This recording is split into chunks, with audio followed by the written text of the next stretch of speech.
When ultraviolet sunlight hits our skin, it affects each of us a little differently. Depending on skin color, it'll take only minutes of exposure to turn one person beetroot pink, while another requires hours to experience the slightest change. So what's to account for that difference, and how did our skin come to take on so many different hues to begin with?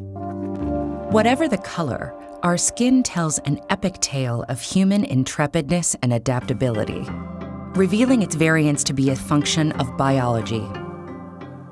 It all centers around melanin, the pigment that gives skin and hair its color. This ingredient comes from skin cells called melanocytes and takes two basic forms. There's eumelanin, which gives rise to a range of brown skin tones as well as black, brown, and blonde hair, and pheomelanin, which causes the reddish browns of freckles and red hair. But humans weren't always like this. Our varying skin tones were formed by an evolutionary process driven by the sun. It began some 50,000 years ago when our ancestors migrated north from Africa and into Europe and Asia. These ancient humans lived between the equator and the Tropic of Capricorn, a region saturated by the sun's UV-carrying rays. When skin is exposed to UV for long periods of time, the UV light damages the DNA within our cells, and skin starts to burn. If that damage is severe enough, the cell's mutations can lead to melanoma, a deadly cancer that forms in the skin's melanocytes. Sunscreen as we know it today didn't exist 50,000 years ago. So how did our ancestors cope with this onslaught of UV? The key to survival lay in their own personal sunscreen, manufactured beneath the skin, melanin. The type and amount of melanin in your skin determines whether you'll be more or less protected from the sun. This comes down to the skin's response as sunlight strikes it. When it's exposed to UV light, that triggers special light-sensitive receptors called rhodopsin, which stimulate the production of melanin to shield cells from damage. For light-skinned people, that extra melanin darkens their skin and produces a tan.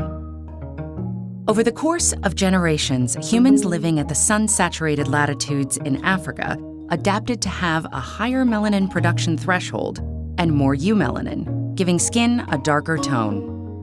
This built-in sun shield helped protect them from melanoma, likely making them evolutionarily fitter and capable of passing this useful trait on to new generations. But soon, some of our sun-adapted ancestors migrated northward out of the tropical zone, spreading far and wide across the Earth. The further north they traveled, the less direct sunshine they saw. This was a problem, because although UV light can damage skin, it also has an important parallel benefit. UV helps our bodies produce vitamin D, an ingredient that strengthens bones and lets us absorb vital minerals like calcium, iron, magnesium, phosphate, and zinc. Without it, humans experience serious fatigue and weakened bones that can cause a condition known as rickets. For humans whose dark skin effectively blocked whatever sunlight there was, vitamin D deficiency would have posed a serious threat in the north. But some of them happened to produce less melanin. They were exposed to small enough amounts of light that melanoma was less likely, and their lighter skin better absorbed the UV light. So they benefited from vitamin D, developed strong bones, and survived well enough to produce healthy offspring.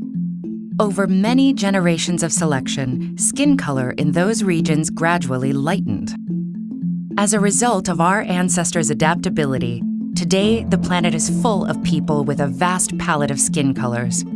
Typically, darker eumelanin-rich skin in the hot, sunny band around the equator, and increasingly lighter pheomelanin-rich skin shades fanning outwards as the sunshine dwindles. Therefore, skin color is little more than an adaptive trait for living on a rock that orbits the sun. It may absorb light, but it certainly does not reflect character.